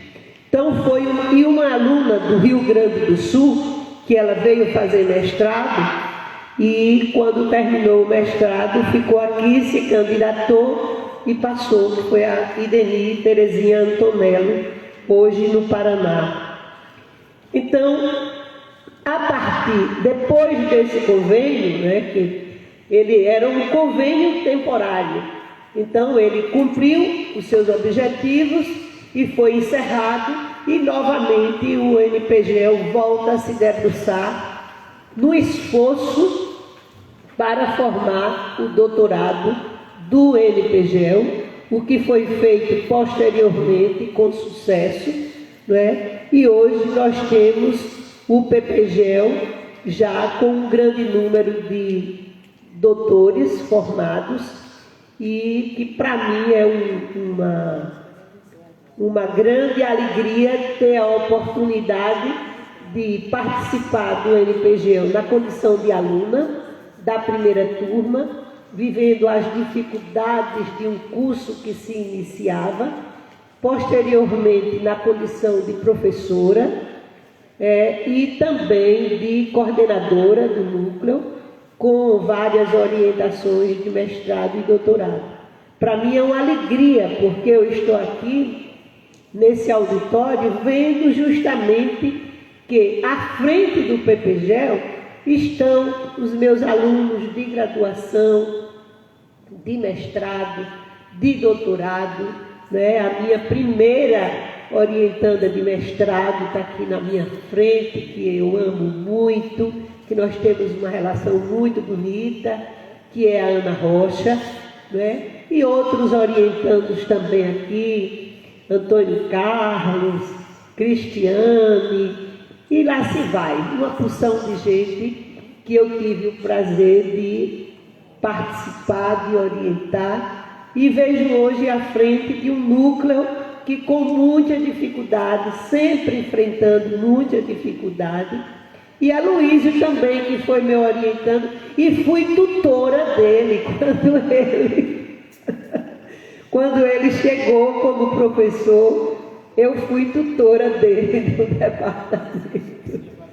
Com muita alegria, acompanhar o Heloísio, sempre questionador, sempre inquieto, mas competente, responsável, irreverente, não é, Heloísio? A Alexandrina não foi minha aluna, mas foi uma grande companheira no núcleo, né? Tivemos oportunidade de participar de vários eventos, fizemos um trabalho lindíssimo, eu acho até hoje, que foi o catálogo de dissertações e teses, quando o núcleo completou 25 anos. Com muito esforço conseguimos fazer esse catálogo, que tem um índice remissivo excelente, que tem todas as participações dos professores nas bancas de mestrado, de doutorado, a sua composição, um trabalho muito interessante que eu já tentei fazer novamente e não consegui. Então, pessoal, eu gostaria de parabenizar o núcleo, dizer do meu carinho que eu tenho pelo núcleo, por essa instituição, que aplaudo sempre o seu crescimento e a sua participação no conjunto da geografia sergipana e brasileira. Obrigada. Obrigado, Vera. Acho que é uma palestra que com mais emoção, né? Porque Vera hoje representa talvez o legado de toda a nossa trajetória. Muitas dificuldades, certo? Muitos desafios. Uma delas, por exemplo, que eu sempre coloquei é a questão das avaliações trienais e agora as quadrienais, né? Fazer aqueles relatórios, por exemplo, era um trabalho muito hercúleo. Hoje, tanto com a Ana e a professora Sônia, acho que a montagem do Sucupira hoje já tem um caráter muito mais acadêmico, não daquele modelo que nós acompanhamos, que era um modelo muito mais simplificado. Mas aí foi um amadurecimento nesse processo. Eu estou apenas colocando que você teve um papel como pilar nesse processo de consolidação do nosso programa. Sair para o conceito 5, para mim, talvez seja uma das grandes vitórias. não é? Estávamos no conceito 3, na avaliação trienal de 2004 e 2007. Conseguimos, eu e você, não é? Para o conceito 4. Foi o único programa de pós-graduação em 2010, dessa aqui, foi para o conceito 4. E as meninas agora conseguiram colocar o conceito 5 para segurar, certo? Porque eu sou a favor de que os programas de pós-graduação são concorrentes. Não é? Você acha que existe solidariedade, porque ninguém aqui é ingênuo. Existe sempre essas avaliações que têm uma natureza política muito grande. Então, Vera, você é um legado para o programa, não é? E que as pessoas que não conhecem estão conhecendo agora, está sendo gravado ali, não é? Como história da importância nesse processo. Eu queria abrir para o pessoal aí, principalmente nossos colegas, sobre Vera, né? Sobre Vera, não sei se... Sim, é pesquisa, né? Não sei se a professora Ana quer falar, a professora Alexandrina e o professor Heraldo ali já abriu. E ainda vem a professora Maria Augusta. Ok. Heraldo, você foi o primeiro. Depois... Ou você pode ser a professora Maria Augusta? Aí, Maria Augusta, você já pegou já? Passando para ele. Bom dia, gente. Rita, eu vou fazer uma pergunta. Você veio na nossa comemoração de 30 anos? Foi, Rita. Foi, Rita. Já 10 anos. Então, muito grata. Eu acho assim, que não há como a gente estudar o turismo sem passar pela sua produção. E eu lembro muito quando você trouxe, veio falando, aí eu pensei em 25. Não, 25 não foi. 35 foi na DUFES. 30 anos foi lá na reitoria. E era você. Então, é um prazer enorme de você estar aqui em momentos assim tão significativos para o programa, né? Então, você também faz parte da nossa história. Não só como... fonte de consulta e de discussão com os alunos, mas também nesses momentos ritualísticos do programa. Vera, então, eu vou fazer uma colocação para você, para a gente ouvir um pouco mais sobre essa relação. Eu sei que você falou professor Alexandre várias vezes, né? Mas eu acho que a essência desse programa e a essência plural, eu estou falando metodicamente do programa, a gente deve muito ao professor Alexandre. E aí ele nos ensina a ter respeito. E eu sempre falo em sala de aula que o DNA desse programa é a diversidade e está na essência de Alexandre. Eu deixo para você falar um pouco, porque você é a palestrante aí. Tá bom? Fala mais um pouquinho sobre ele. Linda camisa.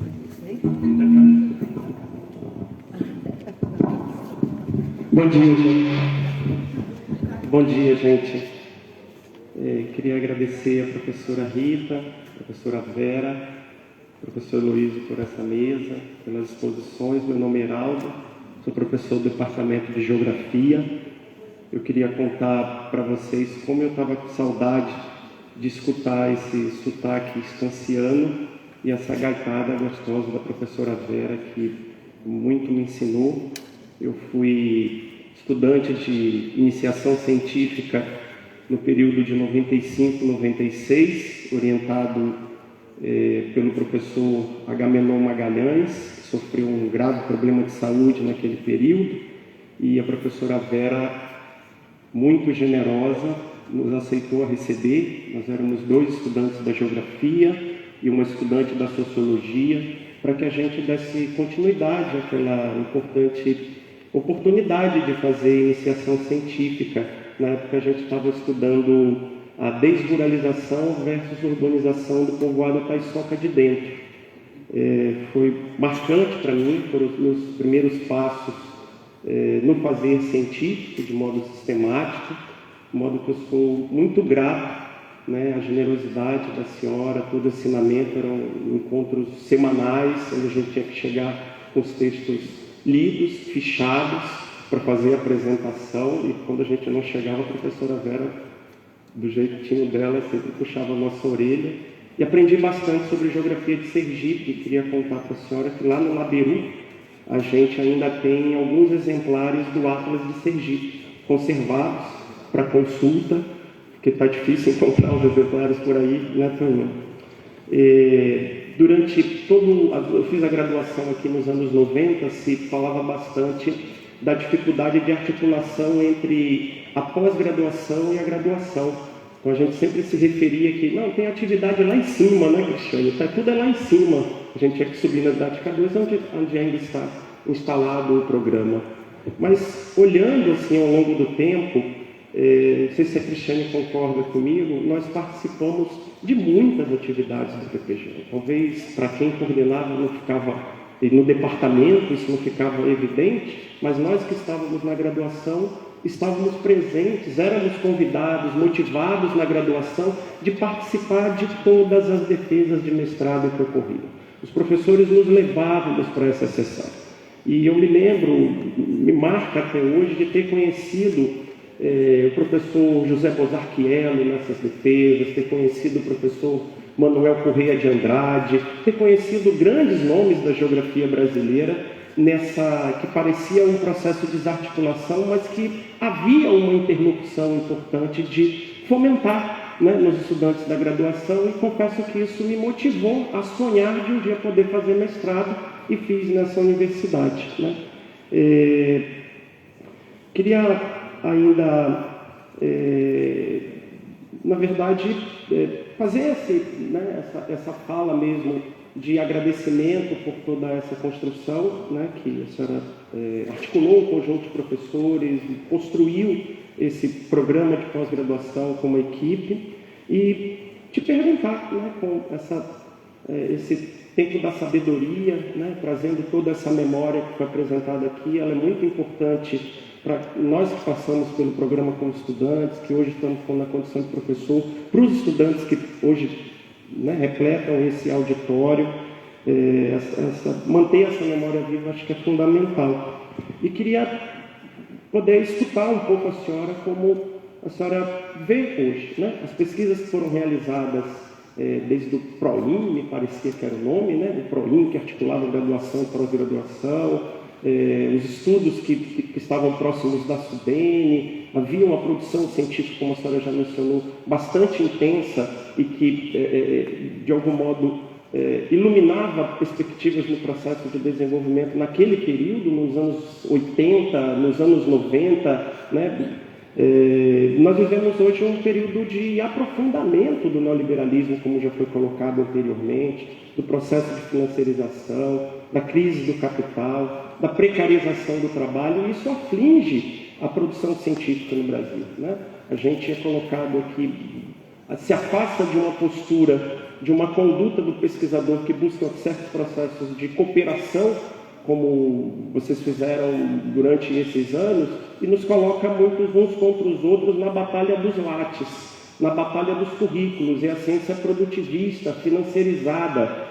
E logo depois da pandemia, isso se precariza ainda mais com uma imposição sem nenhuma preocupação pedagógica do trabalho híbrido, né? E acirra ainda mais a produtividade, a perca do gosto pela leitura e, sobretudo, no papel, no objeto livro, e essa, né, efemeridade do que são os textos, que passam a ter validade e não a vigorosidade do conhecimento científico, e conhecendo o rigor que a senhora tem na produção da ciência, como se vem acompanhando essas transformações, como a gente pode ler essas transformações, e que recado poderia deixar para a gente que está apostando, trabalhando bastante para fortalecer o nosso programa de pós-graduação em Geografia, para os estudantes que estão aqui na pós-graduação nesse momento, e aqui está cheio de estudantes de graduação também, que eu acho que é um presente enorme escutar a professora Vera nessa manhã,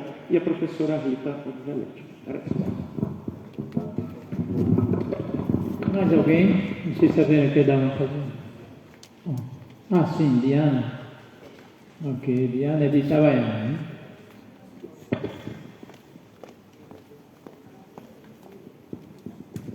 Bom dia, gente.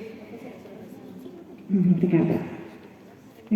Eu não poderia deixar de falar a respeito do programa de pós-graduação, em respeito, claro, aos colegas e mesmo em honra de ter sido filha dessa casa.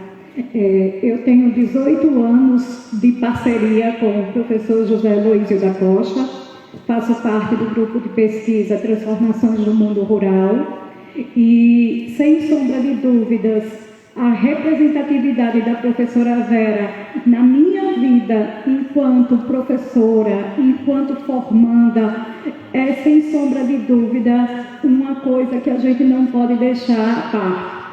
Eu hoje estou como professora do Departamento de Geografia do campus Alberto Carvalho, em Itabaiana. Estou lecionando a disciplina Geografia de Sergipe. E sem sombra de dúvidas, professora, a senhora é a grande inspiração que me leva a transferir um pouco do que eu sei para os alunos. E sem sombra de dúvidas, a fala que a senhora traz é de grande emoção para mim, que tive a senhora na minha formação e, de certa forma, em grande parte do meu crescimento acadêmico. E, gente, sem sombra de dúvidas, grande contribuição que essa professora nos traz e que muitos dos meus alunos hoje reclamam da pintura de mapas, professora. E sem sombra de dúvida, se hoje eu conheço 75 municípios do estado de Sergipe, graças a ti, no sentido de ter nos levado. E uma das coisas que o professor Heraldo trouxe, no sentido da transcendência hereditária, podemos dizer assim, em termos de conhecimentos.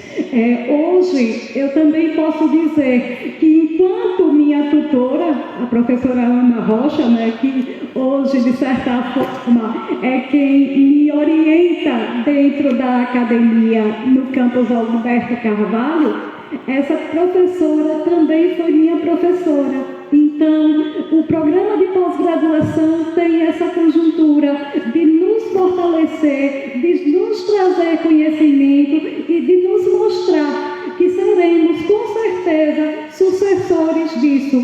Então, para os meus alunos, para os meus colegas que estão aqui em formação, gente, vamos fortalecer isso, porque, sem sombra de dúvidas, o futuro da academia é esse. Vocês aqui, em crescimento, conhecendo essa realidade tão díspare que existe. E, como a professora Rita trouxe, uma gama de conhecimentos para com a geografia. Então, gente, sintam-se felizes, todos vocês, em estarem aqui. E muito obrigada a todos, ao professor Aloísio e à professora Vera França, assim como a Ana Rocha, por esse grande evento. Gratidão. E a professora Rita pela contribuição científica dessa manhã e de ontem. Muito obrigada, gente. Obrigado, Diana. Tem um aviso aqui, tem um carro aqui, Fiesta, está com a porta aberta. Não sei se deve ser algum colega que esteja aqui na assistência. Fiesta, eu já tive um Fiesta, eu não gostei não, mas... Bom, você quer? Cor prata, veja aí. Bom, gente, essa mesa, ela tem um significado especial, porque foi pensada para a gente refletir um pouco sobre a relevância social da geografia. Então, a geografia é uma disciplina, é uma ciência que, se ela não for produzida, trabalhada na perspectiva da transformação social, das mudanças, dos estudos que apontam caminhos, apontam possibilidades de intervenção, ela não tem sentido, ela não tem utilidade. E um outro aspecto, eu acho que tanto a professora Vera como a professora Rita colocaram a partir das suas pesquisas, ficou muito evidente o comprometimento, que é o tema do nosso evento, do pesquisador, na medida em que faz suas pesquisas, sejam na área de urbana, na área de agrária, na área de turismo. Esses pesquisadores, eles fazem suas pesquisas com o conteúdo e com a a produção desse conhecimento nessa perspectiva da mudança. E eu tenho um privilégio enorme de ter sido a primeira orientanda da professora Vera, ainda quando ela fazia o doutorado, né, professora? Eu disse, não, professora, eu espero que ela terminar e eu faço o meu mestrado. Então, o convite para a professora, e na medida que a Heloísa colocou, o convite foi exatamente por isso, né? Pela importância que a professora Vera tem na pós-graduação, na geografia brasileira, sergipana, né, e brasileira, pelo pilar que ela representa para o programa de pós-graduação de geografia e para a universidade. E assim, eu gostaria, não tenho nenhuma pergunta, né, só gostaria mesmo de agradecer, né, por Rita ter feito uma exposição da análise do turismo, para a gente desvendar, vamos falar assim, como o Rui Moreira colocou, essas máscaras sociais que a gente vê a partir da atividade turística, né, como a mercantilização da natureza, né, como os empreendimentos imobiliários, né, eles são instalados nessas áreas, como se expulsam as comunidades que estão nesses territórios, né, e a trajetória da pesquisa. E aí é um recado para os nossos alunos, né. Então, aqui a gente tem aluno de terceiro período, pelo menos hoje de Itabaiana que eu conheço, né, quinto, sétimo. Pelo que foi exposto aqui, tanto a professora Rita como a professora Vera, o que a gente, né, tira como lição, como dever de casa, que eu digo sempre?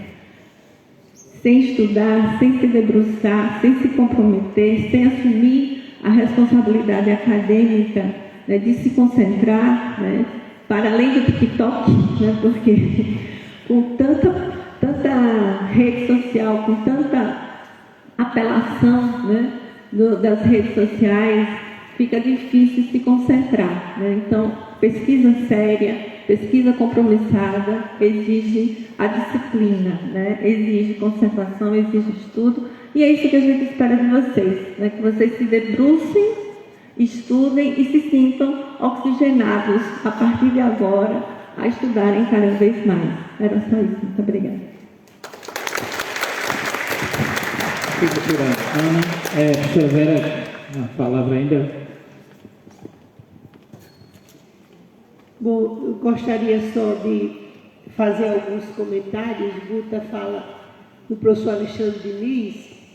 Realmente, eu poderia dizer que o mentor principal da pós-graduação, da pesquisa no Departamento de Geografia e depois da pós-graduação em Geografia, foi o professor Alexandre Diniz.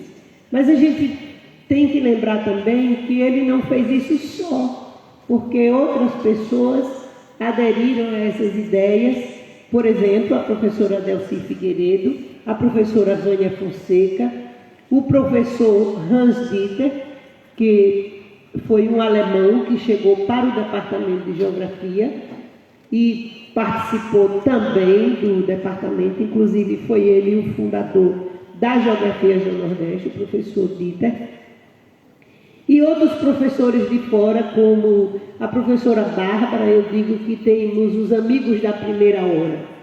Então, os amigos da primeira hora, o professor Silvio Bandeira de Mello, a professora Bárbara Cristine, a professora Sônia Leão, o professor Manuel Corrêa de Andrade, que inclusive recebeu o título de doutor honoris causa aqui na instituição e foi uma indicação do NPGEL, assim como a professora Maria do Carmo Galvão e o professor Milton Santos, que receberam o título de doutor honoris causa, indicados pelo NPGEL pela contribuição deles à geografia brasileira.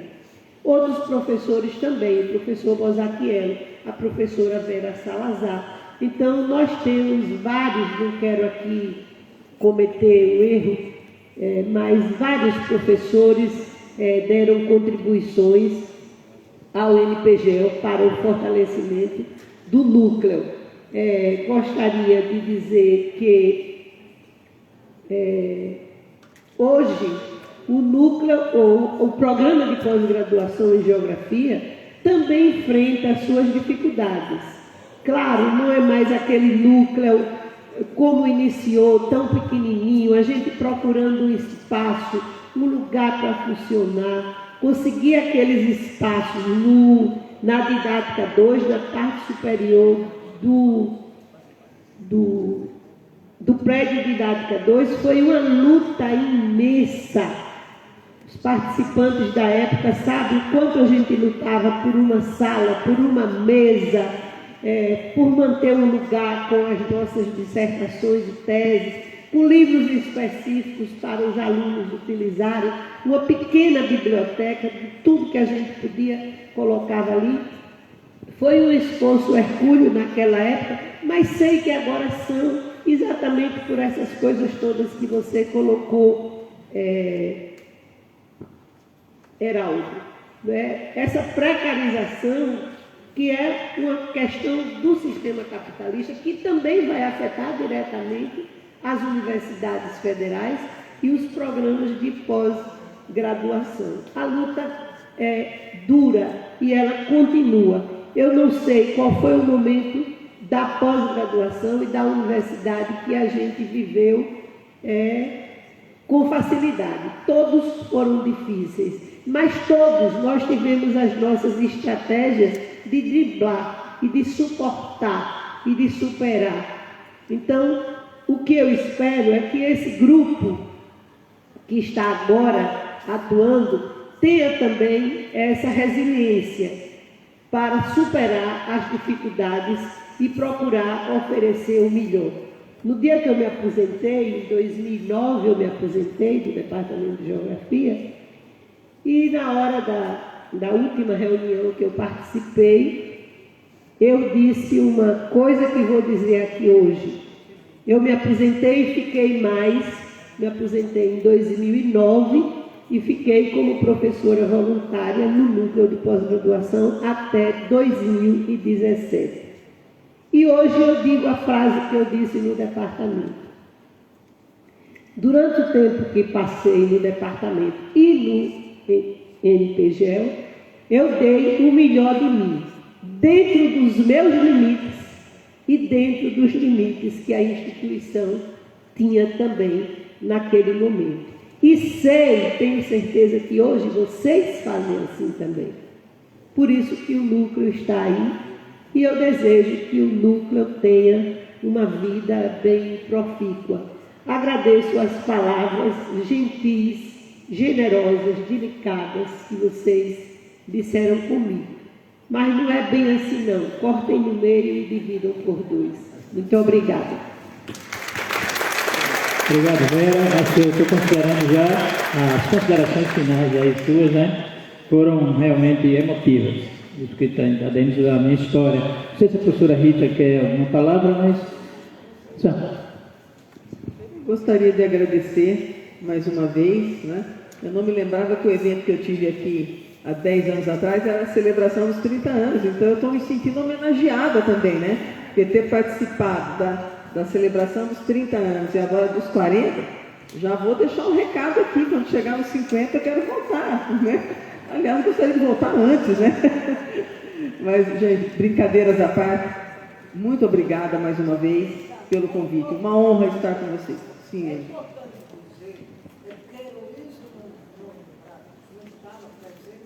Na sua fala, quando você esteve abrindo nossos 30 anos, e na abertura, você fez uma análise que eu aprendi e vi que são as instituições financeiras.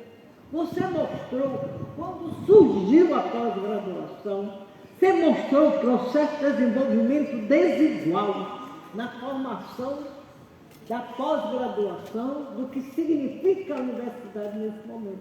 Você fez uma leitura sábia, e eu sempre digo, porque eu passei, eu conheci você, né, quando você era do planejamento do laboratório do professor Milton Santos, alguém que eu vou falar, sei que é uma dor grande de perda, o professor Iage, né, que para mim era uma pessoa magnífica, conheci viajando com a Argentina, tudo, mas naquele dia foi que eu vi quem era você e passei a ser sua amiga.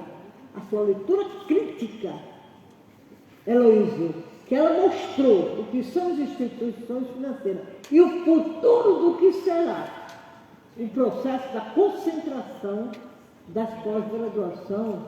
Ela mostrou isso de uma maneira linda e eu aprendi com você. E eu quero lhe agradecer. E 10 anos depois, você está aqui e mais ainda e muito mais com uma leitura crítica, viu? Muito obrigada. Eu não vou fazer homenagem porque você nunca foi minha professora, mas somos colegas, né? Eu agradeço imensamente, tanto no departamento de geografia como na pós-graduação, né? Você que é colega, mas quando você foi coordenadora, você foi muito, você disse que não, mas você sempre, no seu jeitinho, você se preocupou com o laboratório de agrária. E digo e repito, foram vários coordenadores. Heloísio deu um aparelho que eu nunca usei e devolvi. Mas a coordenadora que conseguiu todos aqueles móveis de lá do GPEC, do laboratório, eu agradeço a você, das cadeiras, da mesa, não tive nada. Foi na sua coordenação que você conseguiu dar a gente a possibilidade de trabalho. No instante eu fui fazendo com 2 projetos universitários. Agradeço muito a sua seriedade. No catálogo, a Vera não colocou o que foi a singularidade. É porque nós colocamos no catálogo, desde a primeira dissertação, a primeira defesa, até o último daquele ano. E naquela época, nós não fazíamos resumo, certo? E nós tivemos que fazer os resumos Alguns, né? Os outros já tinham. Não, do primeiro não. O seu, o meu, não tinha resumo. Então, esse, eu estou falando dos primeiros, certo? Que nós fizemos. Então isso foi singular, porque esse trabalho foi grande de trazer a memória, né, viva, por isso que você colocou. Mas muito obrigada, Vera. Eu continuo a ser sua amiga, esperando a gente sair com um café, certo? E Rita, quando eu for São Paulo, irei eu estou precisando, vou para a comemoração de emérita de Fanny, quero estar junto com você, viu? Tá certo? Obrigado. Obrigada, ok, Alexandrinha. Obrigado. É muita emoção, eu estou aqui, mas só palavras assim, muito bonitas para você, professora Vera, não é? E a professora Rita, pela importância, são 2 pessoas que, queira ou não queira, já veio com os 30 anos, tem uns 40 agora, e a professora Vera, esse legado todo que a gente conhece. Acho que foi uma mesa extremamente relevante. Quero agradecer a todos que estão aqui também, até agora. O maior incentivo são os alunos de graduação, né? Eu acho que os alunos precisam se aproximar mais do programa para que a gente possa articular de uma forma mais sólida com os programas. A colega vai passar aí, a nossa assistente, aí vai passar a programação da tarde. Agradeço a todos. Ok, Palestina Livre. Bom, nós queríamos agradecer ao professor Heloísio pela mediação e irei convidar o aluno Lucas Aguiar para entregar uma lembrança ao professor. Queríamos agradecer também à professora Rita de Cássia pela disponibilidade, por ter vindo. Irei convidar a aluna Itana para vir entregar, a Vicente Itana. E também a professora Vera França, muito obrigada. E eu irei convidar o aluno Douglas para vir fazer a entrega de uma lembrança.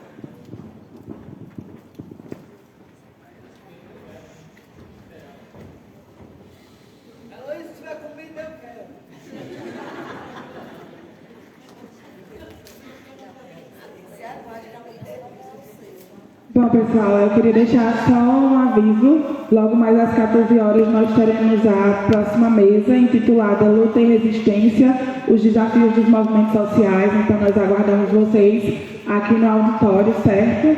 E nós agradecemos aos professores. Até já. A lista de presença, gente, está passando.